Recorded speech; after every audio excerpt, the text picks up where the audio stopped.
Hello, my name is Bob McCulloch. I'm a retired builder, and I've done quite a bit of research into the legal and political situation in Australia. And on this DVD I intend to deal solely with the Queen of Australia and her authority to appoint governors and Governor-Generals. So I'll start with what we call our Constitution. This is the Constitution. The full title of this document is An Act to Constitute the Commonwealth of Australia, 1900 UK. And on the first page of this Constitution, it tells you the Australian Constitution was passed as part of a British Act of Parliament, part only.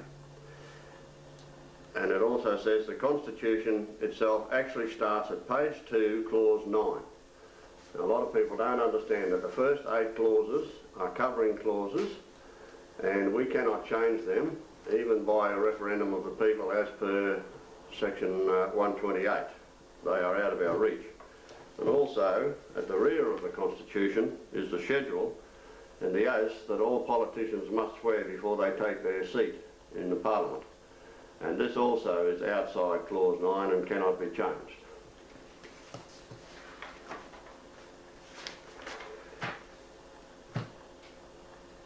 And it also says the Act containing the Constitution was passed by the British Parliament in Westminster in 1900. So this was, and still is to this day, British law. And we'll even see that confirmed later on by the High Court of England. Now, there are very few rights in this Constitution, very few indeed, and I guess they didn't need to be because as a colony, which this is for, a constitution for a colony, we had the rights to our inherited British laws such as Magna Carta and Bill of Rights and so on. However, the High Court tells us we no longer have those, as you will see later on. So this is our problem. We have very, very few rights that we can take to court and say that these are our inalienable rights. Now, clause 2 of the first 8 clauses that we can't change reads, the provisions of this Act referring to the Queen shall extend to Her Majesty's heirs and successors in the sovereignty of the United Kingdom. So wherever you read the Queen in this Constitution, that is the Queen it's referring to, in the sovereignty of the United Kingdom. There is no Queen of Australia in this Constitution, and there is no provision for the government to create such a head of state and give that person authority to appoint governors and governor-generals. It is simply not here. And clause 8, which is the last one we cannot change, states, after the passing of this Act, the Colonial Boundaries Act 1895 shall not apply to any colony which becomes a state of the Commonwealth, but the Commonwealth shall be taken to be a self-governing colony for the purposes of that Act. So that makes it quite clear that this is a constitution for a colony, not for an independent sovereign nation as we are told we are now. Okay, so I wrote to the Lord Chancellor's Department in London, and I asked them if they had changed clause 2 to the Queen of Australia, and if they had given that Queen the authority to appoint governors and governor-generals.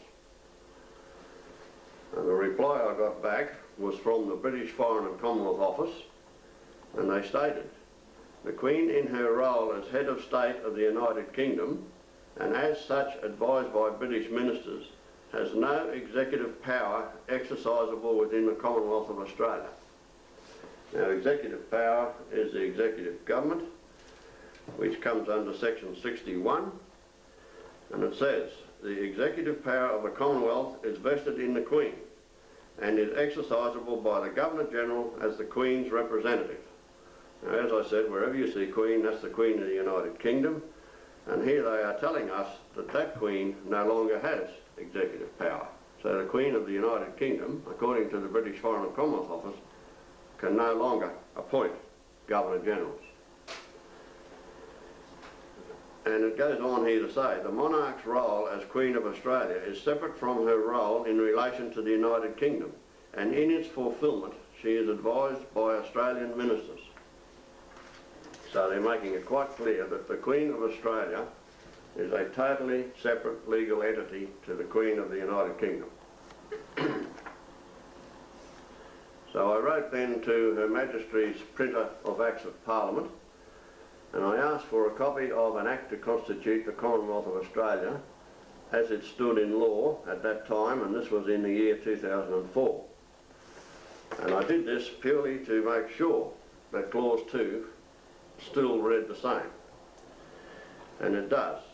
It says, the provisions of this Act referring to the Queen shall extend to Her Majesty's heirs and successors in the sovereignty of the United Kingdom. So it hasn't been changed, and it is still not changed. That is still how it stands in British law today. Now, Heather Hill was elected to the Senate for One Nation, and there was a court case, Sue versus Hill, in June 1999, and they challenged her authority or ability to be able to sit in the Senate because she came to Australia at, I think, 13 years of age from Britain, and she still had British citizenship and she was still a subject of the Queen. So this is the court decision, and the question asked of the court was the first respondent, Heather Hill, at the date of her nomination, a subject or a citizen of a foreign power within the meaning of S44 of the Constitution? Answer, yes. And they went on to say, in the same decision, at the very latest, the Commonwealth of Australia was transformed into a sovereign independent nation with the enactment of the Australia Acts. The consequence of that transformation is that the United Kingdom is now a foreign power for the purposes of S44 of the Constitution. S44 of the Constitution, just please remember that because that'll become significant later on. So the High Court has clearly ruled that Britain is a foreign power, and in these decisions they mention that 4 times. For instance, later on they said, as indicated earlier in these reasons, we would give an affirmative answer to the question in each case stated which asked whether Mrs. Hill at the date of her nomination was a subject or a citizen of a foreign power within the meaning of S44 of the Constitution. So, quite clearly, the High Court has unequivocally ruled that Britain is a foreign power. Now this is Holsbury's Laws of England, which is the Bible of British law, and this is the 2nd edition, volume 6. I photocopied a small section of it, and it states here, the King may not rule his subjects as King of any foreign country, but only as King of England and the dominions belonging thereto, as expressed in the royal title. So even under their own British law, the Queen cannot be Queen of Australia, with, I might add, the authority to appoint governors and governor-generals, and still be Queen of England. It's not even allowed under their own law. Okay, now, Tony Abbott came to a meeting in town here, and it's pretty rare that you get politicians to come to a public meeting, so I went along, and I asked him for some documents. I said to him, I want you to send me documents. I do not want you to answer the question because I know you'll speak for 10 minutes and not answer the question. So I'll deal with 2 of the documents I asked for. And one was the document that overrides the UN Charter and allows British law, the Constitution, to be used in Australia, given that Britain is a foreign power. Okay, well the High Court has ruled Britain's a foreign power, and this is still unquestionably British law. And I mean, it makes sense, doesn't it? You wouldn't have German, French or Italian or Russian law or whatever as the main law in Australia. So if Britain is a foreign power, then it just doesn't make sense to have the law of a foreign power, the superior law in Australia. And I also asked for the document that overrides section 44 of the Constitution, allowing MPs to swear allegiance to a foreign power and sit in Parliament. You remember S44 was the one they ruled Heather Hill out on because she had allegiance, or she was a subject or a citizen of a foreign power. Now, the answer to the first request came back, if I understand the first question correctly, the answer is that no document is relevant in this context. Since the Statute of Westminster 1931 and the Australia Acts 1986, there is no document that allows British law to be used in Australia. Australia is now fully independent. So there's no document that allows British law, and this is unarguably British law, and as I said later, you'll see where even the High Court in England state that. So that answer has literally ruled out the Constitution. And the other document I asked for, no document overrides S44. The Stykes versus Cleary case 1992 clearly shows that the Constitution takes precedence in this matter. So S44 must prevail. And S44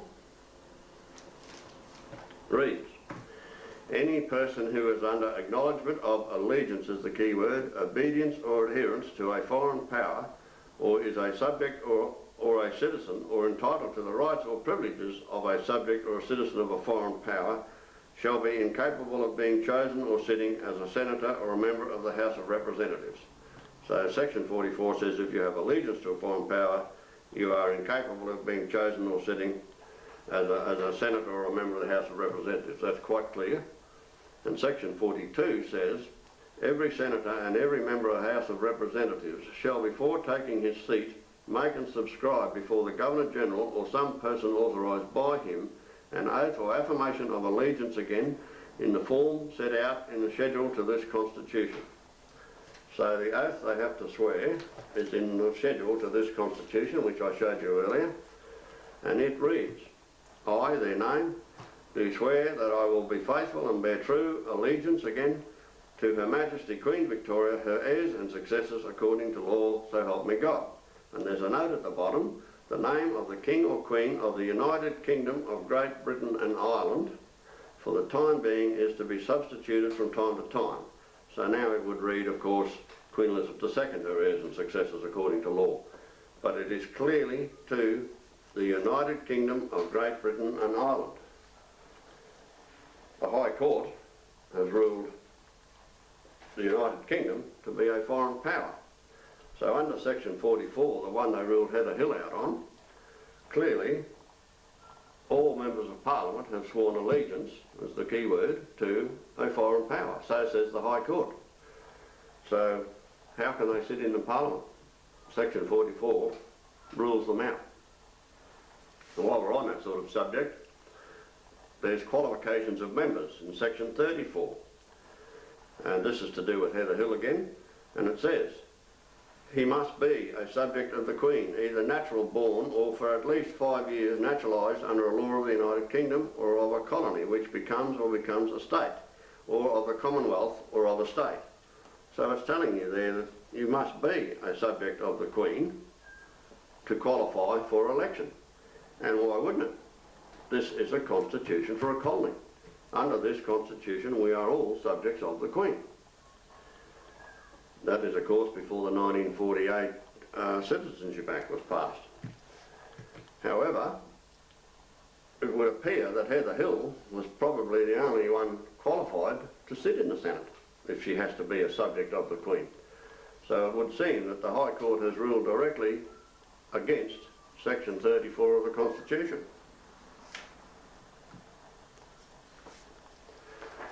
Now this is the Royal Styles and Titles Act 1973. There were two of these passed, one in 53 and one in 73. This is the latest one, so this is the one we'll deal with. And the title given to the Queen was Elizabeth II, by the grace of God, Queen of Australia, her other realms and territories, head of the Commonwealth. So that is the title given to her in 1973. And there's no problem with them giving her that title, none at all. They could give me the title King of Australia tomorrow if they wanted to. But what they cannot do is bestow the authority upon such a person to appoint governors and governor-generals. There is simply no provision for that in the Constitution. That right remains solely with the Queen of the United Kingdom, and we're told now that she no longer has it.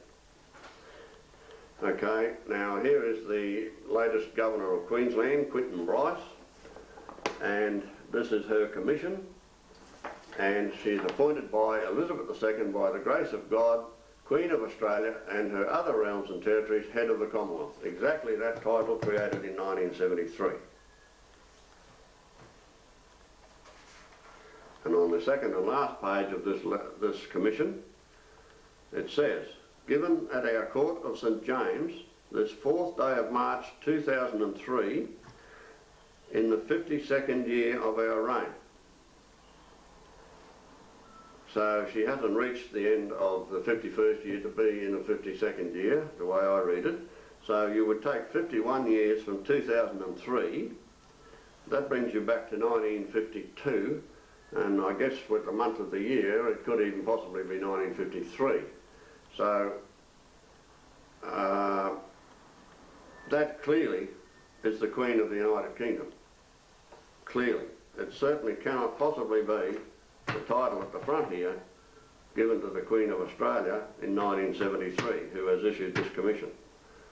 So I believe the government is living on a lie with this Queen of Australia business, and I think that is a mistake they have made, that clearly that's the Queen of England at the Court of St James, and you do your mathematics, and clearly on the front page it's the title created in 1973. And here's the one for Philip Michael Jeffrey, our present Governor-General. Again, it's Elizabeth II, by the grace of God, Queen of Australia, her other realms and territories, head of the Commonwealth. Appointed and given his commission by the Queen of Australia. And this is letters patent, issued in 1984, and again by the Queen of Australia, exactly the title given in 1973.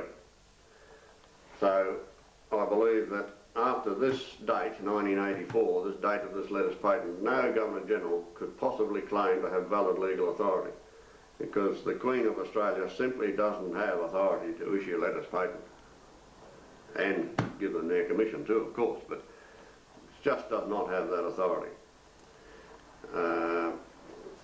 Now, it gets more interesting though.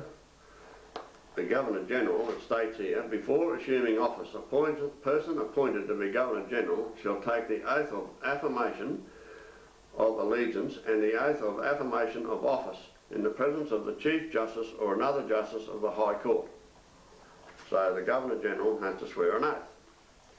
And on the last page of this letters patent, and letters patent by the way is letters of instructions to the Governor-General, it states, for the purposes of these letters patent, a reference to the oath or affirmation of allegiance is a reference to the oath or affirmation in accordance with the form set out in the schedule to the Constitution of the Commonwealth of Australia. So there you go. He has to also swear that same oath that the politicians swear, and I'll just run through it very quickly again. I, his name, do swear that I will be faithful and bear true allegiance to Her Majesty Queen Victoria, her heirs and successors according to law, so help me God. And as we said before, the note says that it would now read the Queen Elizabeth II, but it is crystal clear here in the note that it is to the King or Queen of the United Kingdom of Great Britain and Ireland. So there again you have letters patent issued by the Queen of Australia, the title created in 1973, but he is swearing allegiance to the Queen of the United Kingdom. I believe another mistake.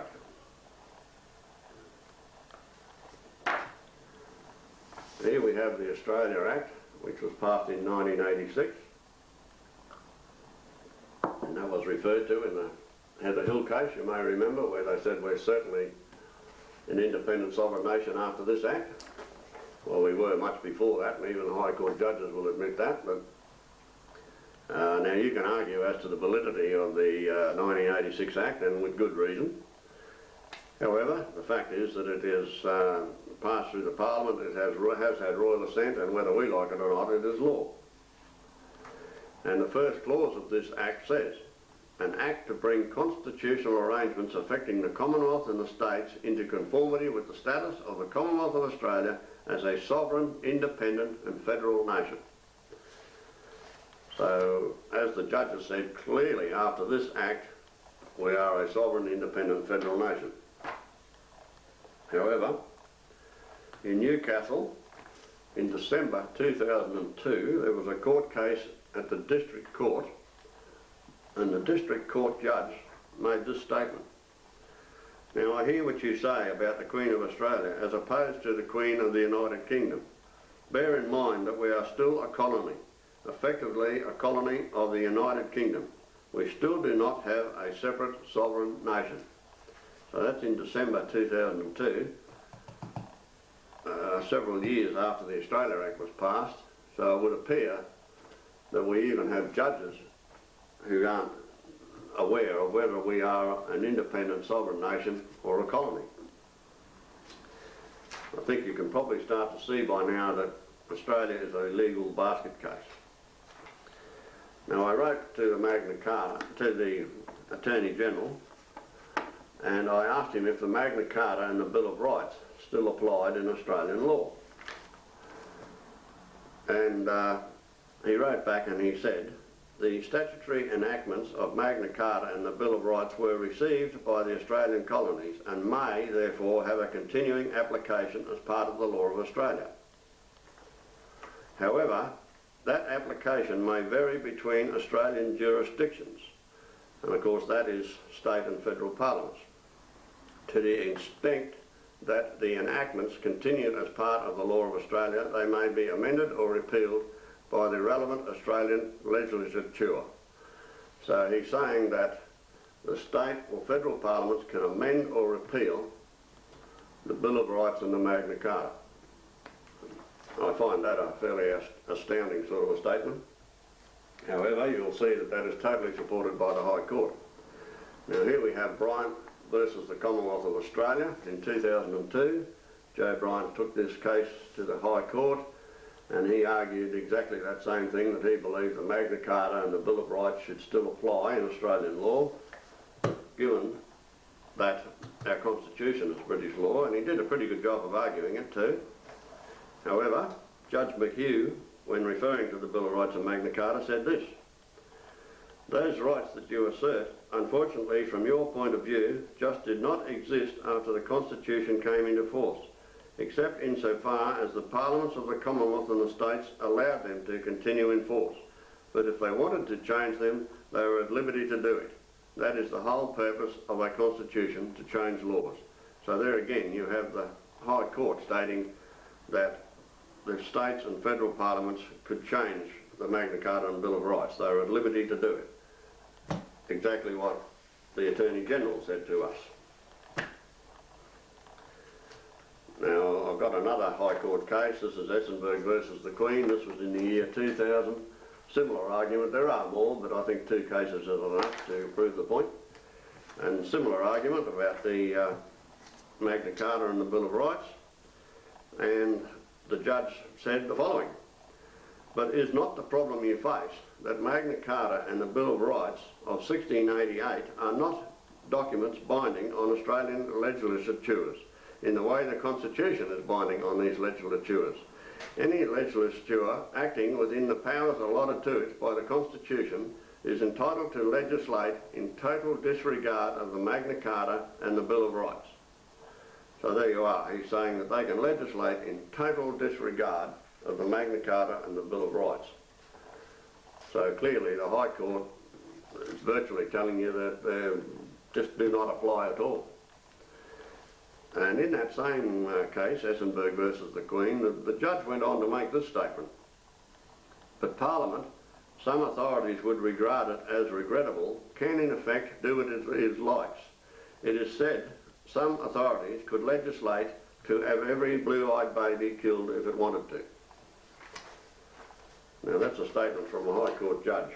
That makes you wonder where we're going. All right, I wrote to the Attorney General again, and I said to him that it's my understanding that if we are an independent sovereign nation, it's my understanding that we, the people, are sovereign. And he wrote back, and this is Philip Ruddock, and it's actually signed by Philip Ruddock, which is pretty unusual. And at the end he said this: You may, however, be interested in some observations of the current Chief Justice of Australia, the Honourable Murray Gleeson, AC, in a recent publication, The Rule of Law and the Constitution, ABC Books 2000. The Chief Justice states at page 6, "The sovereignty of our nation lies with the people, both as a matter of legal principle and as a matter of practical reality." So that's the Chief Justice of the High Court. You can't go too much higher than that. And he is saying that we are sovereign as a matter of legal principle and practical reality. However, if you go into a Queensland court, I can't say what the other states are, what their legislation and so on is, but this is what a Queensland police officer swears as his oath.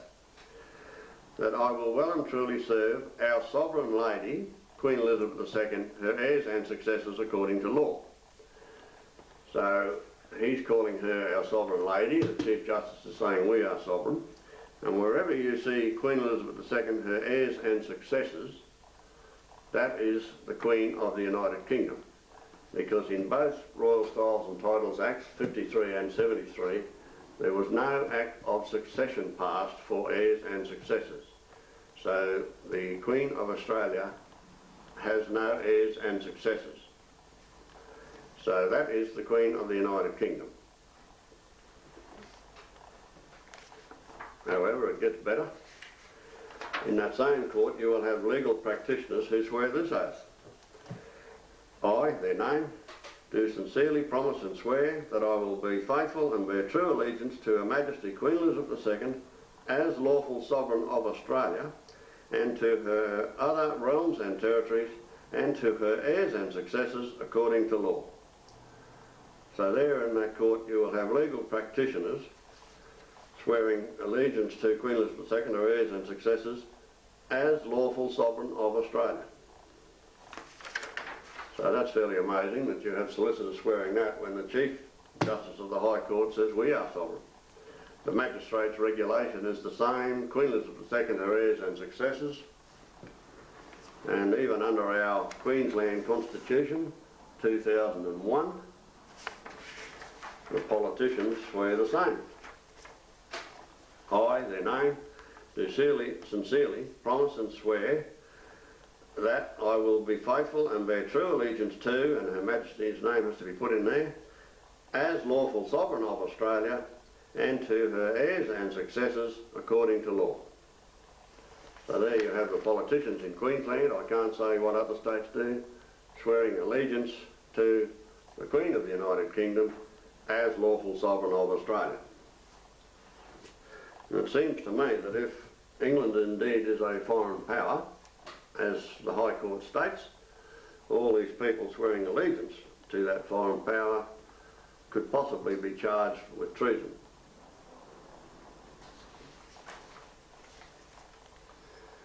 Now I wrote again to the Governor-General, Major Philip Michael Jeffrey, and I wrote to him regarding clause 68 of the Constitution, which says, "The Command-in-Chief of the Naval and Military Forces of the Commonwealth is vested in the Governor-General as the Queen's representative." So that's a crystal clear statement. He is the Command-in-Chief of the Naval and Military Forces. And of course that was put in there for a good reason. That was your separation of powers, so that you didn't have a dictator in control of the Army, the High Court and so on. And I got a reply back when I asked him to forward me the documents that he issued to John Howard authorising him to send our troops overseas. And the answer was, "The Governor-General appreciates the time and trouble you have taken writing to him about your concerns. However, the title of Commander-in-Chief held by the Governor-General under Section 68 of the Constitution is a titular command. This does not entitle him to intervene in the administration of the Australian Defence Force." So there you are. They're saying there that John Howard can do what he likes. with the Defence Force, and the Governor-General's titular only and cannot intervene. Well, that's certainly not what it says in section 68. That is crystal clear. So as you can see, our separation of powers has gone out the window. And just to further stress that point, there's a very dedicated group of people that took this whole business to the High Court Chancery Division in England about the general legality in Australia. They went right through to the High Court in Australia and of course did no good, because the High Court wasn't about to rule that the Queen of Australia had no authority to appoint Governor-Generals and so on, because the Governor-General actually swears in the High Court judges. So they weren't about to declare themselves illegal. So there again, the High Court is again supposed to be a separation of powers, but they're selected by politicians, sworn in by a Governor-General appointed by the Queen of Australia. So, as I say, your separation of powers is gone. We just don't have it anymore. However, this case went before Mr Justice Lightman in the Chancery Division, as I said, of the High Court. And he made a couple of interesting statements, although he was pressured not to, but I won't go into that. And he said, while the issue raised is an issue of construction of the 1900 Act, which is this Act, a United Kingdom statute. So there you are, he is telling you that this is still United Kingdom law. It is an issue that has no significance or consequence in this country. The connection with the United Kingdom is only historical in the sense that the 1900 Act was passed by the legislature here. On the other hand, the issue has potentially substantial consequences in Australia. Well, you'd have to agree with that. It would have substantial consequences, because the High Court has ruled that this is the law of a foreign power being used in the sovereign independent nation of Australia. And he went on to say, in my judgment, this court has no jurisdiction to determine the issues raised in this action. They are not justiciable here. Well, if England's an independent sovereign power, I'd have to agree with that. We can't have foreign courts making rules for ourselves unless we have such an agreement in place. And I would agree with that. But he also went on to say this: as soon as Australia became independent, the 1900 Act, the Constitution, ceased to have any effect as an exercise of sovereign power of the United Kingdom. So he's telling you that this document no longer has any sovereign power from the United Kingdom. And it is still, as I keep saying, British law. And we've heard where the Queen from the British Foreign and Commonwealth Office, the Queen of the United Kingdom, no longer has authority, executive authority. So clearly, British law and the British Queen no longer has authority in Australia, and yet it's still being used.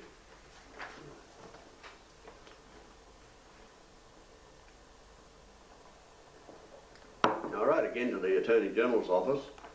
This was just prior to the 2007 federal election, and I asked him for 2 documents.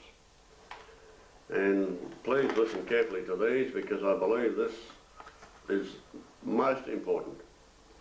The first document I asked for was, could you please forward a copy of the document or documents by which the sovereign people of Australia, after attainment of Australian independence and sovereignty, confer or conferred executive authority on the Queen of Australia as a separate Queen from the Queen of the United Kingdom. In particular, the authority given to the Queen of the United Kingdom to appoint and empower under Section 2 of the Constitution a Governor-General to hold and exercise power under Section 61 of the Constitution. So that's a fair mouthful, but I'm basically asking where the Queen of Australia got the authority that only the Queen of the United Kingdom had to appoint governors and governor-generals under Section 2 of the Constitution and exercise that power under Section 61 of the Constitution. I also asked him for another document. Given the High Court case Sue versus Hill 1999, in which the High Court ruled the United Kingdom to be a foreign power within the meaning of S44 of the Constitution, could you also forward copies of the document or documents which allows members of Parliament to swear allegiance to the same foreign power and sit in the Parliament? And as I read to you earlier, you see that they do exactly that. Now, his sole reply to that request for 2 documents was this: "You have in effect asked by what authority the Governor-General now exercises the executive power of the Commonwealth. It is the Constitution itself in section 61 which states that the executive power of the Commonwealth is exercisable by the Governor-General." Now, if it wasn't so serious, that answer would be laughable. That is not what I asked him, not at all. I quoted section 61 of the Constitution, and I asked him where the Queen of Australia got the authority to appoint him. He has quite deliberately not mentioned any Queen.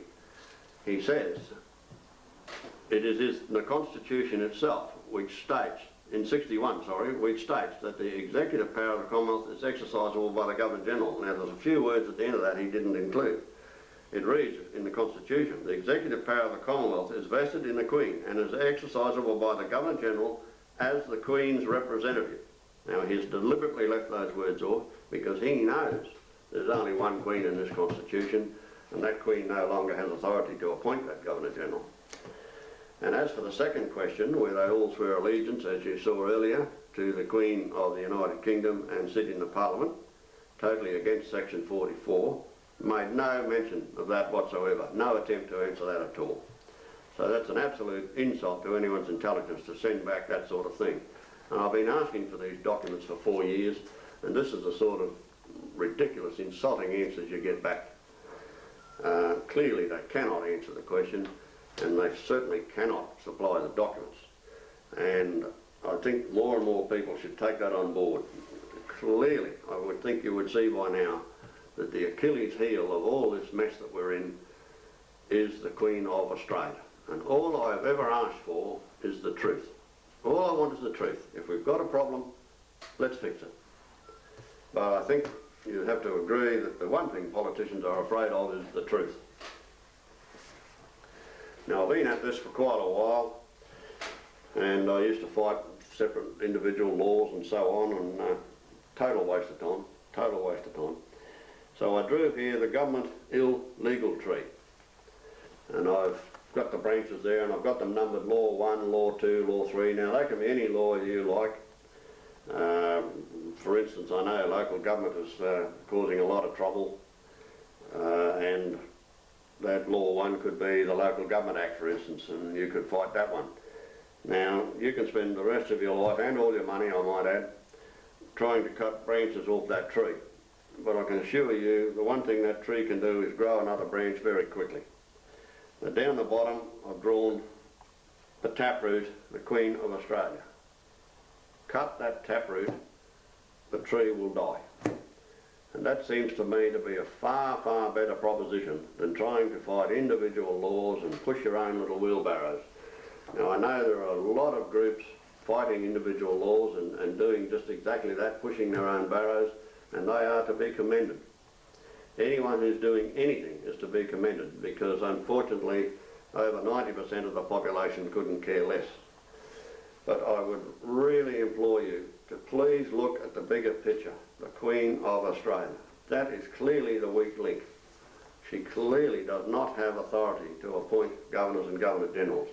And you have to remember, the Governor-General prorogues the Parliament, he issues the writ for the election, he swears in the new Parliament, and not only that, no Parliament, state or federal, passes laws. They pass legislation. It does not become law until it gets valid, legal, royal assent. And I do not see how any Governor-General or Governor appointed by the titular only Queen of Australia can give valid, legal, royal assent. It is simply not possible. Now, I have here a book that I've had the advantage of. It's Australia the Concealed Colony, done by very smart people, much smarter than a burnt-out old builder like me, I can assure you. And this book is very hard to get now, but this is 25 years of research, and if you can get hold of it and read it, it will set you straight. It's not done by mugs. The people involved in this, there's barristers and QCs, and they are the people that took that High Court case to the Chancery Division in England, and it will put you straight. Now, when I put out this DVD, at the bottom I will have a website where that book is now on the internet. and I strongly urge you to read it, because everything that they say there is backed up with evidence. And lastly, I'd just like to say that there's nothing in this for me. I was a teenager in the late 50s, early 60s, and I believe it was the greatest era to have grown up in Australia. I'm very fortunate to be in that generation, but I also realise that it is my generation that is letting future generations down by allowing all this to go on. I have children and grandchildren, and I want a future for my grandchildren. And I'd like to think that hopefully Australia will still be Australian owned when they are adults.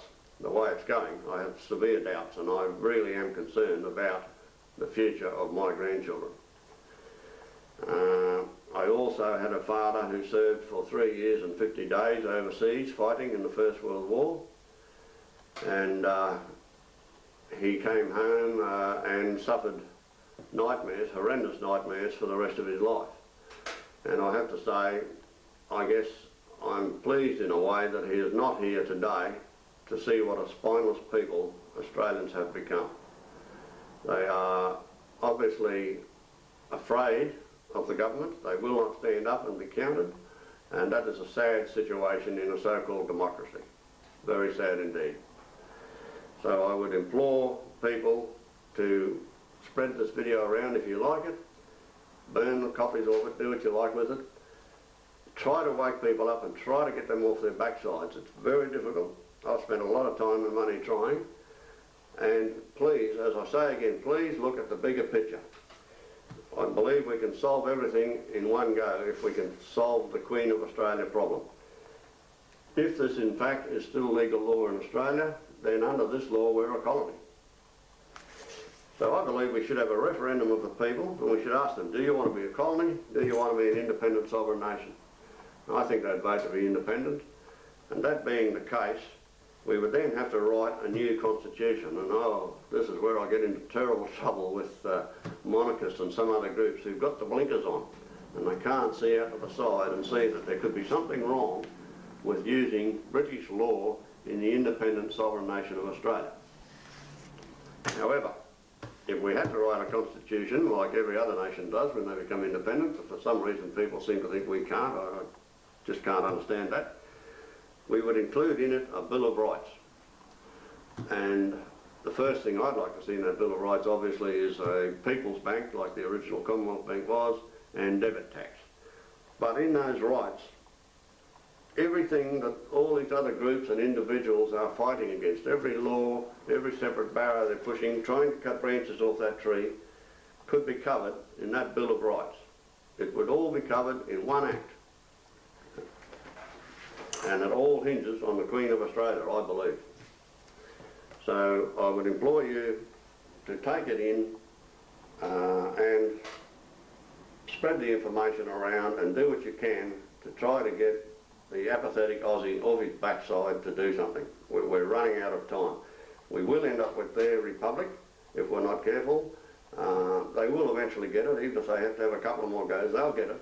And then we will really know what totalitarian government is all about. So I thank you very much for watching this DVD, and I just ask you again to please act upon it. Thank you.